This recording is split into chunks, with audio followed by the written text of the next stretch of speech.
বাংলার বুকেই লুকিয়ে আছে আরও এক বিস্তৃত নগরীর ইতিহাস। নাম তার ওয়ারী বটেশ্বর।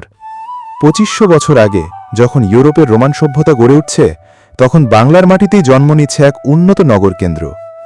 কিন্তু এই নগরী হঠাৎ করেই হারিয়ে গেল। কে স্থাপন করেছিল? কেনই বা হারিয়ে গেল? আজ আমরা খুঁজব সেই উত্তর। ১৯৩০-এর দশকে নরসিংদীর এক গ্রামের শিক্ষক হানিফ পাঠান নিজের জমিতে চাষ করতে গিয়ে হাতে পান অদ্ভুত কিছু রূপার মুদ্রা। অচেনা প্রতীক খোদাই করা সেই মুদ্রাই খুলে দেয় ইতিহাসের এক দরজা। পরে তার ছেলে হাবিবুল্লাহ পাঠান সংগ্রহ করেন আরও শত শত মুদ্রা, পুঁতি আর প্রত্নবস্তু। ভাবুন তো, সাধারণ চাষের জমির নিচেই লুকিয়ে ছিল এক প্রাচীন নগর সভ্যতার অবশেষ। এখানে খনন কার্যের পর দেখা গেল ওয়ারী বটেশ্বর কোনো প্রত্যন্ত গ্রাম নয়, এটি ছিল পরিকল্পিত নগরী। চারপাশে মাটির প্রাচীর, ভেতরে সোজা রাস্তা, জলনিকাশের ব্যবস্থা, এমনকি ধাতু গলানোর ভাটিও এখানে পাওয়া যায়। এখান থেকে পাওয়া গিয়েছে হাজারো কাঁচের পুঁতি, টেরাকোটা অলঙ্কার, লোহার অস্ত্র আর পাঞ্চ করা মুদ্রা।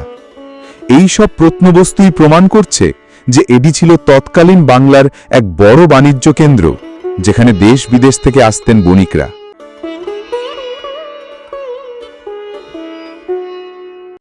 কিন্তু রহস্যের এখানেই শেষ নয়। অনেক গবেষক মনে করেন এই নগরী হয়তো গ্রিক ঐতিহাসিক টলেমির মানচিত্রে আঁকা সৌনাগড়া। আবার কেউ বলেন এটাই ছিল প্রাচীন গঙ্গারিডাই সভ্যতার কেন্দ্র, যাদের রণহস্তি আর বিশাল সেনাবাহিনীর ভয়ে আলেকজান্ডার দ্য গ্রেট গঙ্গার অববাহিকায় আর আঘাতে পারেননি। ভাবুন তো, আজ যে স্থানকে আমরা গ্রামের ধ্বংসাবশেষ বলি, সেটাই একসময় বিশ্বের এক শক্তিশালী জনপদের রাজধানী হতে পারে। আজ ওয়ারী বটেশ্বর বাংলাদেশের অন্যতম গুরুত্বপূর্ণ প্রত্নস্থল।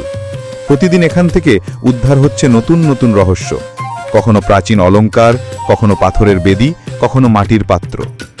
এ যেন বাংলার মাটির নিচে ঘুমিয়ে থাকা এক হারানো নগরী, যা আমাদের বলে দেয় যে এই ভূখণ্ড কখনোই সভ্যতার গণ্ডির বাইরে ছিল না, বরং ইতিহাসের মূল স্রোতের অন্যতম অংশ ছিল।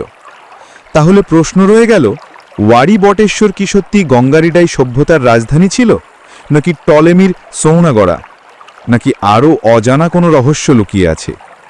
আপনি কি মনে করেন? আপনার মতামত অবশ্যই কমেন্টে লিখুন।